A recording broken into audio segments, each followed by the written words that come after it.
Have you been in a relationship with someone and the relationship is over? For whatever reason, the relationship is over. Someone that you love so much and someone that you cherish so much, but you reach to a point where it's over, right? But you may think, you know what? Let's try to make this thing work. Let's try to see if we can mend whatever issues we may have and see if we can make the relationship work, right? You get back with that person and you're trying, but in your heart, you know that it's over. It's over. No matter how much you try, you know it's over. What do you do? Do you continue or do you just accept that reality and move on? This is how I feel being back here in Canada. This is the African Zombie. Welcome to my YouTube channel. If it's your first time here, karibuni sana. Habari za asubuhi, habari za jioni, usiku mwema, usiku vipi. Welcome, guys. What it's like being back in Canada. Being back here just confirms to me I really cannot live in this system anymore. I didn't make a mistake leaving. I didn't make a mistake, guys, going away from here. The environment here is not conducive. The environment here is not... Canada is no longer home. Too much is happening, guys. Too much is going on here in Canada. Too much is going on in the hemisphere. North America, Canada, America, Mexico. It's a drain on society. It's a drain on your psyche. It's a drain on your emotional well-being. I just cannot live in this system, this toxic system. This is why I left, because I felt that the system here, the environment had become so toxic. And coming back here, guys, and listening to what's happening in America, and it trickles down on our news cycle here. It's too much, man. It's too much. I can't be in the system anymore. It's a wonderful feeling to be loved. It's a wonderful feeling to be appreciated. It's a wonderful thing, you know. My guys are calling me every day, you know, and because of the time difference, they call me like 3, 4 o'clock in the morning. They're, hey boss, where are you? Hey boss. They knew when I was leaving, you know, guys, I'm going to be leaving for a while. You know, maybe for about 2 months, I'm going to be gone. I talk to them every day. When are you coming back? I talked to them yesterday. When are you coming back? Okay, you guys know that I'm leaving. I talked to them today. When are you coming back? But I just spoke with you yesterday. I just spoke with you a couple of days ago. And I told you when I'm coming back. I told you, you know, just wait, have patience, man. Guys, oh my God, it's just given me a wonderful feeling inside to know that I have integrated into Tanzanian society well. I have built good relationships whereby I'm respected because I give respect. And when you give respect, you get it back.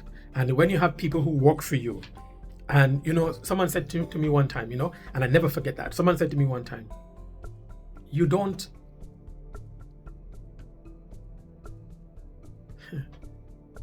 look like a boss. You don't act like a boss. It's like, what do you mean? Because your hands are in everything. You get dirty. You don't be up, you know, and say, oh, I'm the boss. I'm not doing this. I'm not. Guys, if it's one thing with me, and I learned this, my Swahili is not good. So it will be foolish of me to be upfront, whereby I know my Swahili is not good because what? My name is on a piece of paper stating that I own this business. No. There are young people who are capable enough to handle things. And I love to get my hands dirty. I love production. Anything to do with adding value to something. I love that. And I'm there and I get my hands dirty. I'm in the midst of everything.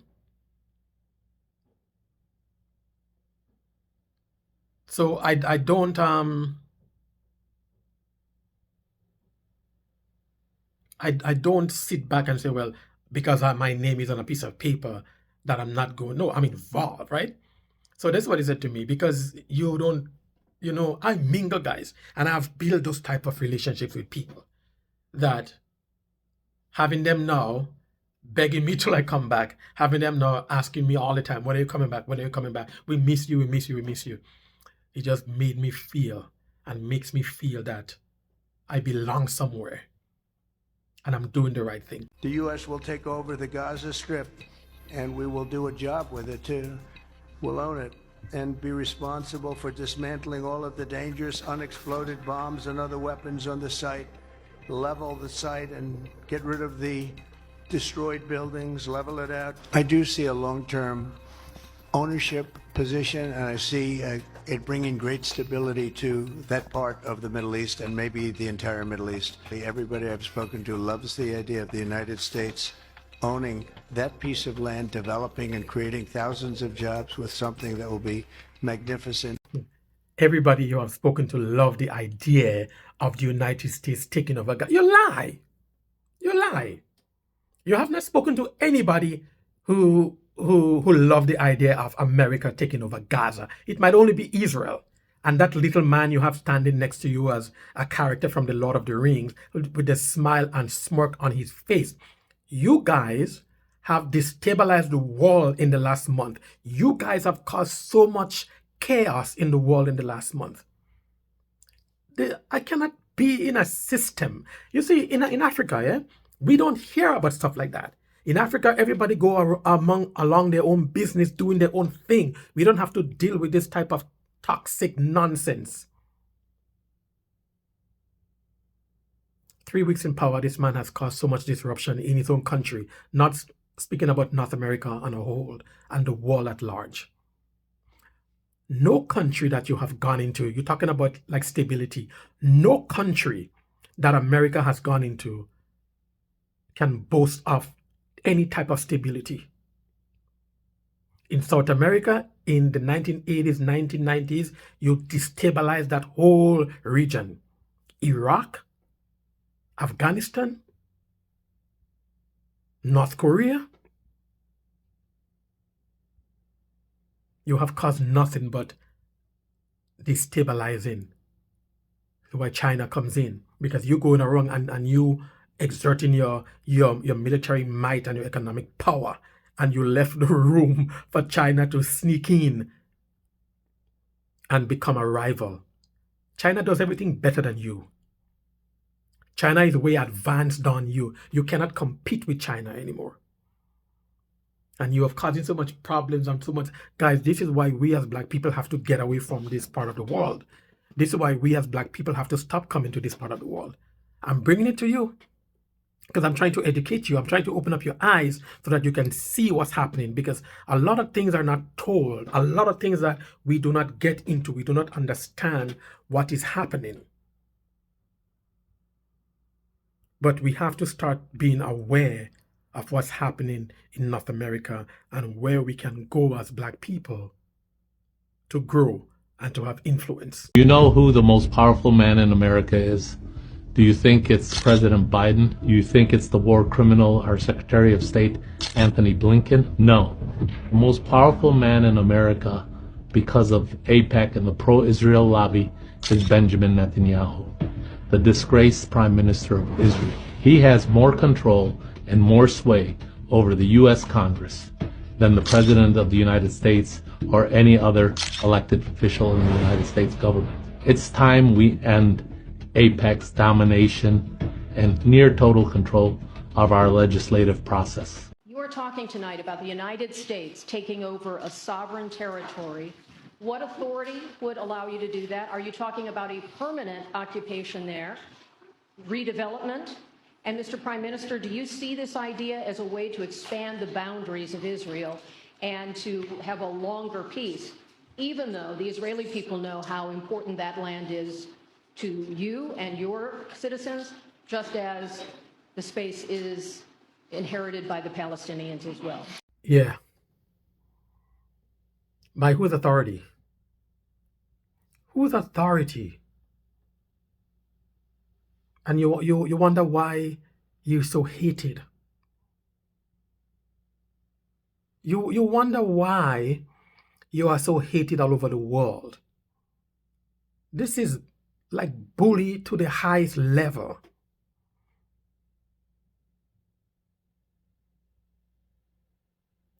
by whose authority you are talking about taking over a land that does not even belong to you, and you think you'll ever have peace in that land? If it does happen, you think you'll ever have peace? You know, the British were thinking about sending these people to Uganda, yeah? Can you imagine that if these people were actually sent to Uganda, what would have happened right now? Because what they are doing to the Palestinian is the same thing they would have done to Uganda. The arrogance of Americans, my friend, the arrogance of America. The world is seeing right now because you have a rival because of China, and the world is turning away from you. You are causing too much havoc in the hemisphere. You are causing too much problems in the hemisphere. Who wants to live under in such conditions? Who, guys? It is time for us to leave. So we're looking there in that press conference at the complete redrawing of the Middle East. It's the most extraordinary 10 minutes I've seen for a long time. Two men at the height of their power essentially saying that a two-state solution for the Palestinians is dead. To have Donald Trump saying how unlivable Gaza is, it's a mess now, the explosives, it's too dangerous. And to have Benjamin Netanyahu sitting next to him, smiling, grinning, sometimes laughing. Why would they want to return? The place has been hell. It's been one of the meanest, toughest places on earth. It's been America's bombs, often dropped by Israeli jets, that have rendered Gaza unlivable. That was the most extraordinary press conference from the White House I've ever seen. I think they should get a good, fresh, beautiful piece of land, and we get some people to put up the money to build it and make it nice and make it habitable and enjoyable. I don't know how they could want to stay. It's a demolition site. If we could find the right piece of land or numerous pieces of land and build them some really nice places with plenty of money in the area, that's for sure, I think that would be a lot better than going back to Gaza, which has had just decades and decades of death. Well, they could be in Jordan, and they could be in Egypt, and they could be in other places. When you have the mighty and the powerful with no checks and balances asserting their dominance over the weak, you think it's going to happen? You think you will ever have peace? The bombs that are dropped on the Palestinian were supplied by America to Israel. You flatten Gaza. The Israeli did with your help, your backing, your full support. And now you're trying to you want to redraw the whole map of the Middle East, and you want to take what is not rightfully yours. It's extraordinary.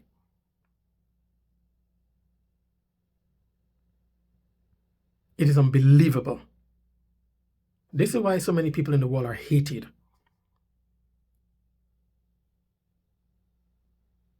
This is why so many people in the world, in that region, do not like America and what America stands for. You know, guys, I keep saying our channel is about Africa, yeah? But I'm drawing the direct link so you can see how deranged this part of the world is. You can contrast how toxic this part of the world is, and that you can look for an alternative. And I keep telling you guys, I have seen it, and many who have traveled Africa have seen it. That development of Africa, the forward movement of Africa, is where we need to be to grow and to achieve. What I'd like to see, Canada become our 51st state. He said it before. He just said it again moments ago. Your reaction? Well, what President Trump also said is that the tariffs will not come off until we give up our birthright and our sovereignty to a convicted predator. That is never, ever, ever going to happen. So what Donald Trump has done is unified Canadians in a manner I've never seen before. I think the issue is that Donald Trump has claimed that Canada's a narco state. The man's a liar. So would we put some more money on the border? Sure. I'd love to put more money on the border to keep American guns from shooting our people on the streets. We would do that to avoid a trade war. We're reasonable as Canadians. But when you have somebody threatening our sovereignty, well, we're hunkering down for a fight here. I keep hearing since I've been here, Canadians are nice until they're not nice. And I want to tell you something, I have been associated with like Canada for the last 36 years. And for what I have seen in the last couple of weeks, the way that Canadians are coming together and saying, no, we have been good to you. We have been good friends. We rely on you 100%. We never thought that you can do this to us because we always considered ourselves brothers, sisters, intertwined. But you gave us a wake-up call to let us see that you are not reliable, to let us see that you look down on us. You don't have us in the same level that we hold you. So we need to look elsewhere. And Canadians are saying no. To see that at the hockey game and the basketball game, when the national anthem of America is being sung, Canadians are booing, which is something that I have never seen. I never thought I would ever see. See Canadians saying that we are not buying anything that comes from America. I'm not. I won't. We need to look elsewhere to get our stuff that we need. You have given us a wake-up call. And we took it seriously. We are taking it seriously. We cannot trust you anymore. You need to stop and listen to what is happening in the U.S. right now as a result of Donald Trump's executive orders.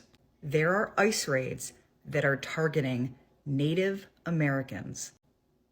Native Americans. They are currently being detained and questioned, and they are American citizens. This is not going to stop. The racism in this country has been unleashed at an unprecedented level. What I keep saying, you need to stop and you need to listen. You need to pay attention of what is happening in this hemisphere. She said it from her own mouth. The racism that has been unleashed in America, it's not going to stop. It's only going to get worse. Why I keep focusing on this, because when it happens, because of the intertwining of our economy, Canada will pay. America will pay. Our people are there. Our people are here in Canada. Our people are in America. So we need to stop. We need to pay attention and we need to get the hell out. The empire is crumbling. The destruction of the empire has started. So why would you see the signs? And why would you stay on the ship? Guys, it's not going to get better. It's only going to get worse. Trump has just told the World Economic Forum that if they want to sell products in the United States, they must be made in the United States, or you're going to have to pay a tariff. And everyone's going, oh, he's so patriotic. He's the best president we've ever had. Without real, they're all losing their shit over it and want to have their babies, but they don't realize the truth behind what this actually means. It just means that the cost of living in the States is going to go up. Again, why? Look at it from a manufacturer's point of view. Why would you manufacture something in the United States that you already have infrastructure elsewhere to manufacture? You're going to have to move your infrastructure. You're going to have to pay the American workforce to work for you. They're not cheap. So the price of the product is going to go up anyway if they manufacture in the States. So why not just keep manufacturing where they're manufacturing right now and pay the tariff? They don't mind paying the tariff. Why? Because the price of the tariff goes on the price of the product that they're selling. The American people are going to pay the tariff. Self-explanatory. This is how it works. And sometimes, when I see rhetoric and then I see people cheering and going on, I'd be like, do you guys really understand what is happening? Do you really understand what is being said? You realize that you are the ones who is going to be paying that tax, that tariff. The tax is a tax. That you are the ones who is going to be paying that. You are the ones who is going to be feeling the pressure. Not China. Not China. No one in China will feel the pressure of like 25% or 10% tariff that is put on by America. But the people, the population of America will feel that pressure, will pay more. Because any company buying goods from China, they pay from China. China does its like transaction. They pay China. When the goods come to America, they have to pay an extra 25% to the American government or the Canadian government or whoever. That company has to recoup that cost. Who do you think they will pass it on to? Not they are passing it on to the consumer, you and I. So you and I are the ones who pay the tax, not China. So things are going to hit the fan. Things are going to get more expensive. Inflation will going to go over the roof. How is this environment good for us to be in anymore? How? And this is what it looks like when you have a leader of our great nation who uses the leverage of the United States, who understands that since our nation's founding, we have been viewed as that shining light on the hill. We have been viewed, rightfully so, as the best, proudest country in the world. And President Trump is not afraid to say that or to use that for the American people's benefit. And that's why you have seen so many countries around the world in just the matter of 2 weeks cave to President Trump's demands. In the past 24 hours, you have Canada and Mexico agreeing to help secure our southern and northern borders. And my God, this is all I'm hearing, my friend. I don't want to comment. This is all I'm hearing. Propaganda. 광명성 3호 2호기 위성 발사 성공.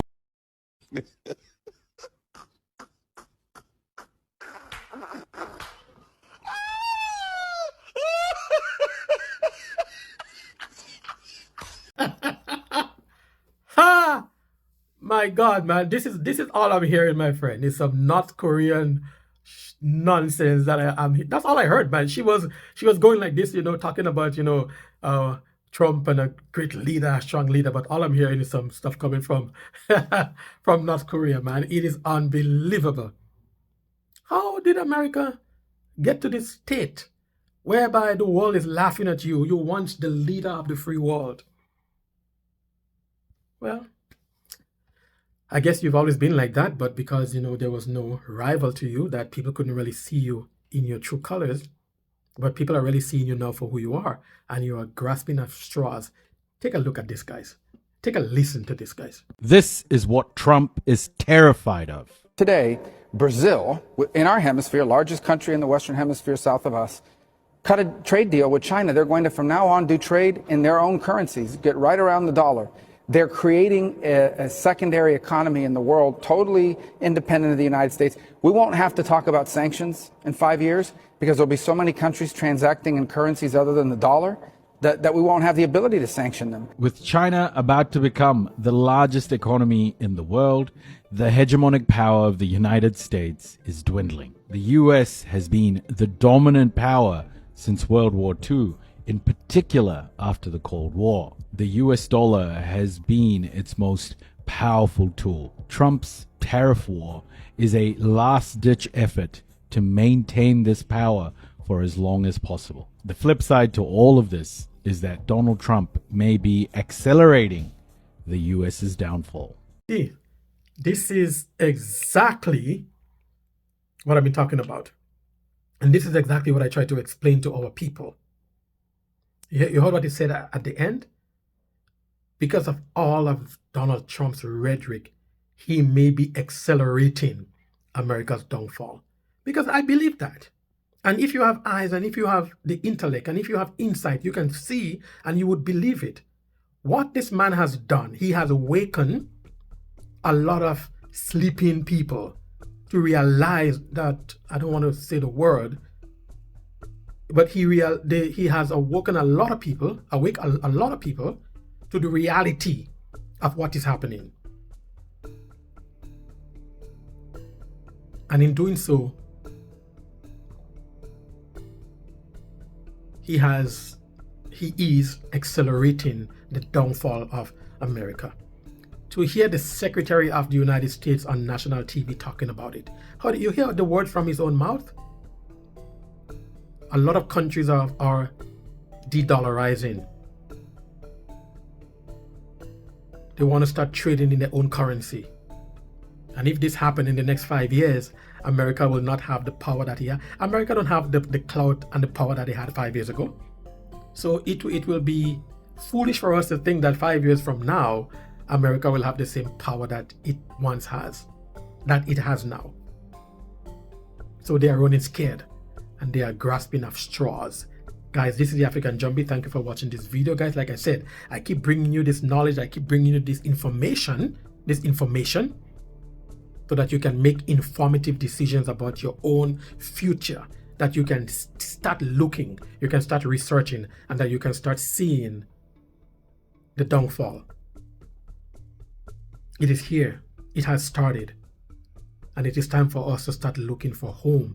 If, as black people, we remember now, we were taken from our homeland. By force, we were taken and we were brought to this part of the world. We were brought to the Caribbean. We were brought to South America, Europe, against our own will. We don't belong in this hemisphere. We tried. Even when they put barriers against us, we tried. We fought. I'm tired of fighting.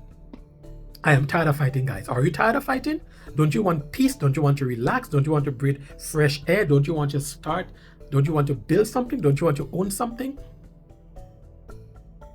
Africa, our homeland, our ancestral homeland, is where we need to be. We need to see what's happening and we need to get out. Thank you for watching this video. Peace and love. Please give the video a like, share the video, leave comments, guys. Let's trade together. Until next time, bye for now.